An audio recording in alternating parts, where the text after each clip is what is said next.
तर मित्रांनो, आत्ताच माझा अभ्यास झालेला आहे. तर चला तुम्हाला दाखवतो बाहेरचा नजारा. चला. तर हे बघा, आमच्या घराच्या बाहेर काही असं दिसतंय. ठीक आहे. ते पहिलं पोरं काहीतरी डिस्कशन चालू आहे. काही जण पतंग उडीत आहेत, काही जण बोलत आहेत, काही जण काय करू राहिलेत काय माहिती. आजी पण बसलेत तिथं. मस्त. सगळे एकाच ठिकाणी आलेत. तिकडे पतंग उडतोय. काय बोलू राहिलेत अशी एवढे जवळजवळ येऊन.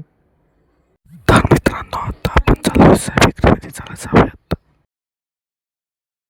तर मित्रांनो, घरून निघून आपल्याला काही 4-5 मिनटं झालेत. आपण आलो अर्ध्या रस्त्यामध्ये. हे जे मधलं दिसतंय ना खांदलेलं, खूप लांबपर्यंत आहे.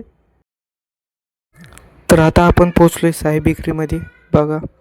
तर मित्रांनो, आता आलोय आपण घरी साई बेकरीतून. आत्ताच आमची इथं बिबट्या आलेला आहे.